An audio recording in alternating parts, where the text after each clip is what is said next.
Hello everyone, my name is Lipsy Rana. Welcome to my channel Physics with Lipsy. So today we will discuss the topic charging by induction. So let's do the study with me, the topic charging by induction. So today we will learn about induction. अब सभी ने name सुना होगा induction के बारे में. Induction क्या होती है? कोई भी चीज इंड्यूस करवाना, that is known as induction. ठीक है, कोई भी चीज किसी दूसरी बॉडी के ऊपर इंड्यूस करवाना. अब हम यहाँ पे हम क्या कर रहे हैं? Charging by induction. Our topic is charge by induction.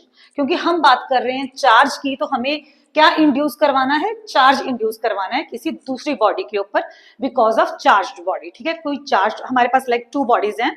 ठीक है, एक मान लो हमारे पास चार्ज्ड बॉडी है, ये वाली मान लो हमारे पास चार्ज्ड बॉडी है, और ये हमारे पास क्या है? Uncharged body.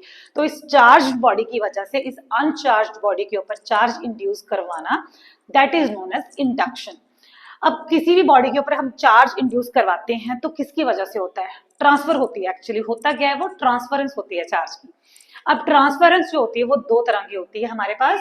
First is transference of charge by direct contact. ठीक है, अब हम पहले पार्ट को समझते हैं कि चार्ज को हमें, it is very clear from the name, charge को ट्रांसफर करवाना है बाय डायरेक्ट कॉन्टेक्ट. अगर हमारे पास टू बॉडीज हैं, ठीक है, इन दोनों का हम क्या कर देंगे? डायरेक्ट कॉन्टेक्ट में ले आएंगे. ठीक है, the two bodies are in direct contact with each other. One is charge body and one is uncharge body. Because of this direct contact क्या होएगा? ट्रांसफरेंस होएगी चार्ज की from charged body to uncharged body. ठीक है, तो ये तो हो गया फर्स्ट मेथड कि डायरेक्ट कॉन्टेक्ट करवा के हमने क्या किया? चार्ज को ट्रांसफर कर दिया. ठीक है, सेकेंड मेथड है हमारे पास transference of charge without direct contact. ये हमने स्टडी करना है हमारे इंडक्शन में. इसको कहते हैं इंडक्शन की डायरेक्ट कॉन्टेक्ट नहीं किया हमने, फिर भी अनचार्ज बॉडी के ऊपर चार्ज जो है वो इंड्यूस कर दिया. अब हमने यहाँ पे बॉडीज को डायरेक्ट कॉन्टेक्ट में नहीं लाए हम.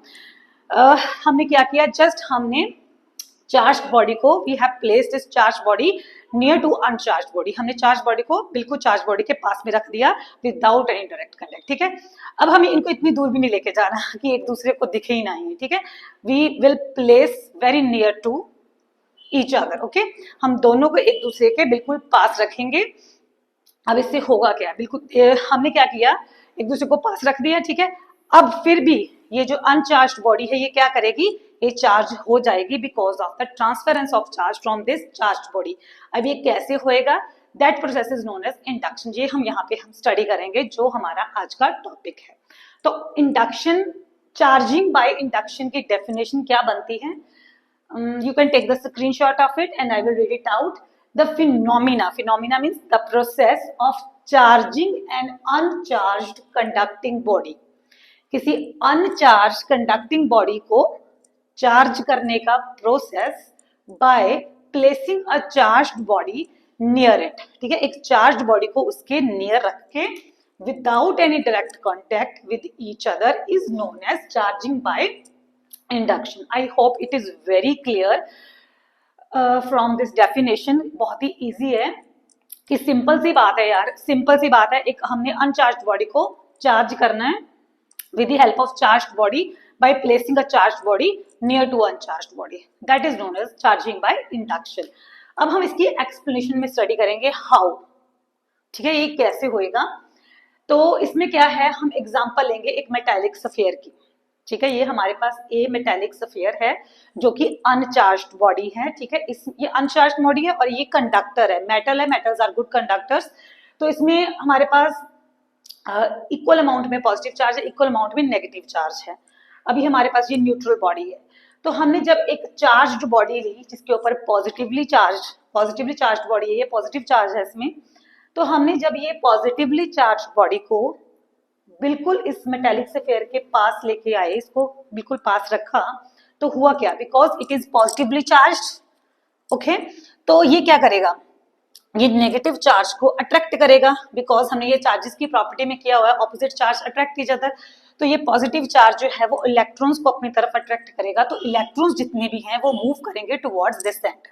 ठीक है, टुवर्ड्स दिस सेंटर. और पीछे क्या रह जाएगा? Living behind the positive charge.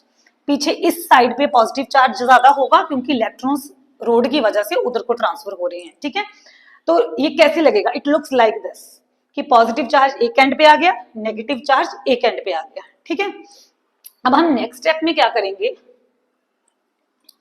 ये जो हमारा मेटेलिक स्फीयर है, इस साइड पे हमारे पास पॉजिटिव चार्ज था, इस साइड पे नेगेटिव चार्ज था, ठीक है। यहाँ पे क्या थी हमारे पास रोड, क्योंकि इस रोड की वजह से ये जो नेगेटिव चार्ज है वो इस साइड पे अकोमोलेट हो गया है।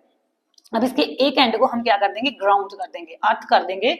तो इससे क्या होगा, जैसे ही हमने दिस एंड को, ठीक है, इस एंड को हमने जैसे this end is connected to ground, is connected to earth, तो क्या होएगा, इस वायर में से ये जो इलेक्ट्रॉन्स हैं वो इस वायर में से ट्रांसफर होकर यहाँ तक आएंगे और इस पॉजिटिव चार्ज को क्या कर देंगे, न्यूट्रलाइज कर देंगे, क्योंकि वायर से हमेशा इलेक्ट्रॉन्स ही फ्लो करते हैं, नॉट पॉजिटिव चार्ज। तो ये इलेक्ट्रॉन जैसे ही कनेक्टेड होएगा अर्थ के साथ, तो ये इलेक्ट्रॉन्स यहाँ पे आके यहाँ से मूव करेंगे, क्योंकि अब हमने कनेक्ट कर दिया इसको, तो इलेक्ट्रॉन्स मूव करेंगे। ये इलेक्ट्रॉन्स क्या कर देंगे, इस पॉजिटिव चार्ज को क्या कर देंगे, न्यूट्रलाइज कर देंगे। सारा पॉजिटिव चार्ज जो है वो अर्थ हो जाएगा, न्यूट्रलाइज हो जाएगा। तो हमारे पास क्या बचेगा, सिर्फ नेगेटिव चार्ज बचेगा इस एंड पे अकोमोलेटेड। और ये नेगेटिव चार्ज इस एंड तक तब तक अकोमोलेट रहेगा जब तक ये रोड जो है वो इसके पास है, ठीक है। Till this rod is placed near to this metallic sphere, this negative charge is accumulated at one side, okay. जैसे ही, और ये इसका एंड जो है वो कनेक्टेड है, अब जैसे ही हमने ये रोड जो है वो रिमूव की, ठीक है, जैसे ही हमने इस रोड को रिमूव कर दिया, तो ये जो नेगेटिव चार्ज था, क्योंकि अब पॉजिटिव चार्ज सारा अर्थ हो गया, तो ये जो नेगेटिव चार्ज था ये क्या हो गया, ये पूरी तरह से क्या हो गया, ये जब ये न्यूट्रलाइज हो गया तो पूरी तरह से क्या हो गया, ये नेगेटिव चार्ज जो है वो स्प्रेड हो गया पूरे स्फीयर के ऊपर, ठीक है। तो ये बॉडी जो हमारा जो मेटेलिक स्फीयर था, ये हमारे पास एक नेगेटिवली चार्ज्ड बॉडी बन गई। क्या बन गई, एक negatively charged body. I hope आप सबको क्लियर हो गया होगा कि हमने अब इसमें क्या किया, एक अनचार्ज मेटेलिक स्फीयर था, उसको हमने रख दिया एक पॉजिटिवली चार्ज रोड के पास, ठीक है। जैसे ही रखा तो चार्जेस सेपरेट हो गए, एक एंड पे नेगेटिव चार्ज आ गया, दूसरे एंड पे पॉजिटिव चार्ज हो गया। हमने पॉजिटिव चार्ज को ग्राउंड करके न्यूट्रलाइज कर दिया और दूसरी तरफ से हमने रोड को रिमूव कर दिया। When we remove the rod, तो ये नेगेटिव चार्ज क्या हो जाएगा, ये all over the body spread हो जाएगा, वो अकोमोलेट नहीं रहेगा एक एंड तक। अकोमोलेट किसकी वजह से था, वो एक एंड तक, एक एंड पे अकोमोलेट था इस पॉजिटिवली चार्ज रोड की वजह से, ठीक है। आई होप आप सबको क्लियर हो गया होगा। This is known as charging by induction. अब इसमें टू बॉडीज आपस में डायरेक्ट कांटेक्ट में नहीं है, ठीक है, इसमें टू बॉडीज डायरेक्ट कांटेक्ट में नहीं है। So without any direct contact हमने क्या किया, एक मेटालिक स्फीयर के ऊपर चार्ज इंड्यूस करवा दिया। That process is known as charging by induction. Clear है सबको? नेक्स्ट चलें। ओके, तो हम नेक्स्ट मूव करते हैं। नेक्स्ट हमारा टॉपिक है, ओके, इसके साथ एक रीजनिंग क्वेश्चन बनता है। We will do that first before going to next topic, okay. तो एक रीजनिंग टाइप जो क्वेश्चन है वो कर लो पहले।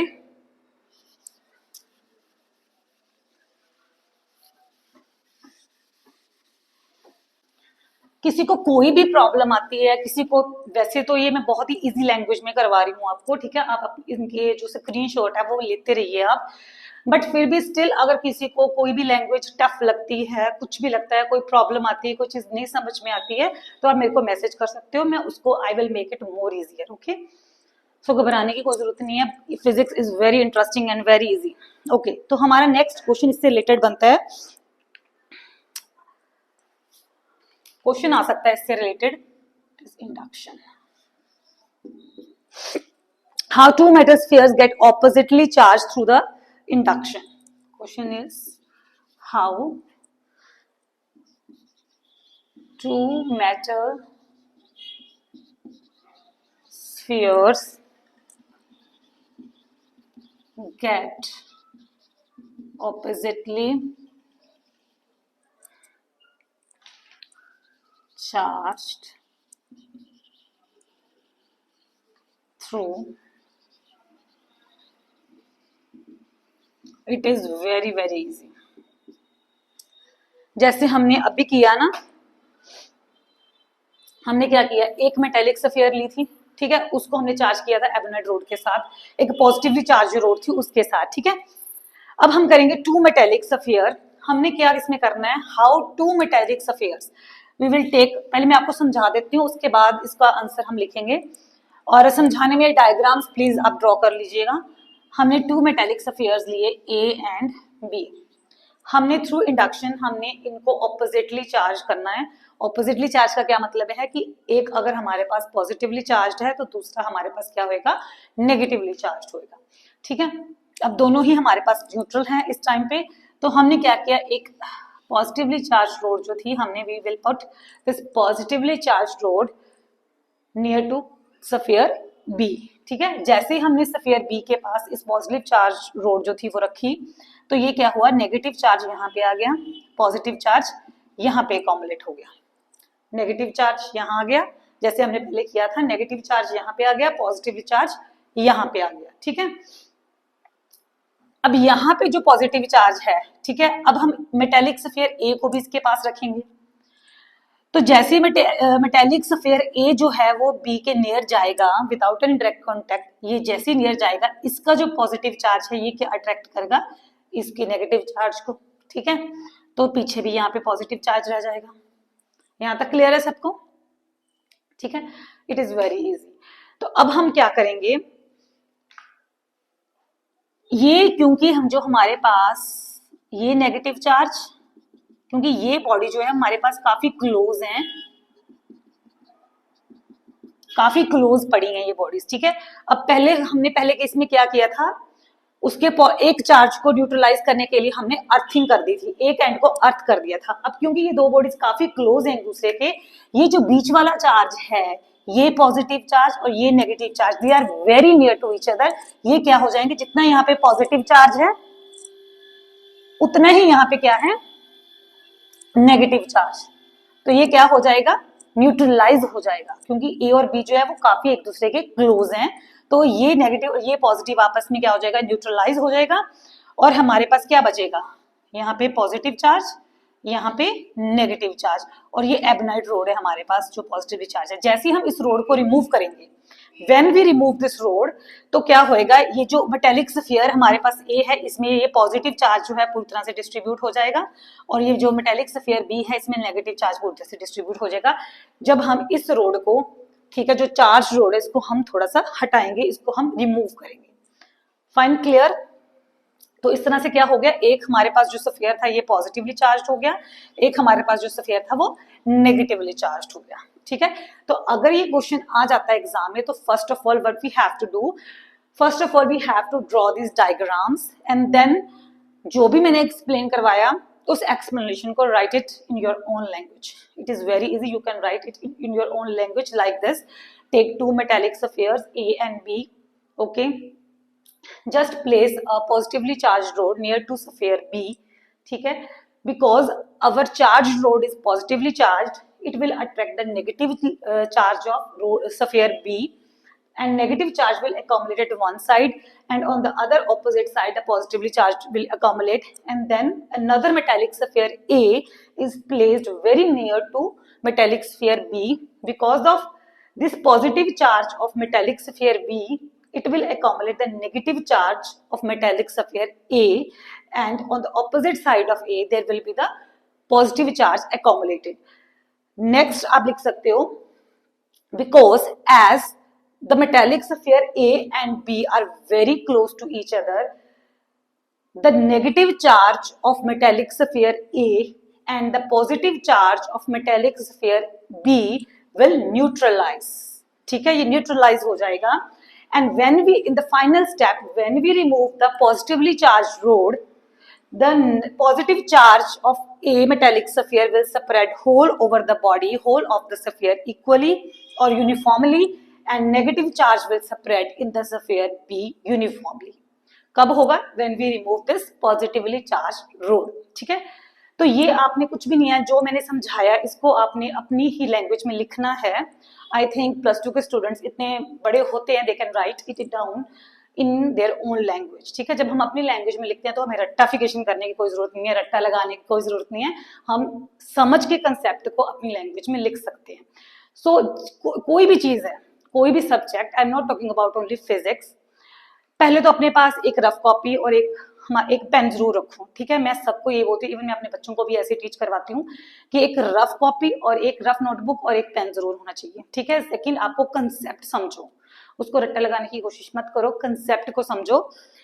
इवन कई बार तो मैं ऐसे करती हूँ कि मैं मैथ्स की फॉर्मूले जो होते हैं वो भी बच्चों को कहती हूँ कि रट्टे मत लगाओ, उसको भी सीखो कि ये फॉर्मूले बने कैसे हैं। ठीक है, कई बार उसको लर्न भी करना जरूरी है फॉर्मूलों को, क्योंकि वहां पे एग्जाम में हमारे पास इतना टाइम नहीं होता कि हम फॉर्मूलाज को पहले ड्राइव करें एंड देन हम उसको यूज करें। ठीक है, बट आपको पता होना चाहिए, but still you should know how to derive the formulas की जो फॉर्मेशन है वो कैसे होती है। इन बाई चांस कई बार एग्जाम में दिमाग हमारा थोड़ा सा सटक जाए और हमें भूल जाए फॉर्मूला, बट अगर हमें पता है कि हमने वो फॉर्मूला बनाया कैसे है, फॉर्मूला बना कैसे है, तो हम उस फटाफट से साइड पे काम भी तो हम फॉर्मूला बना सकते हैं। ठीक है, और उसको इजिली अप्लाई कर सकते हैं।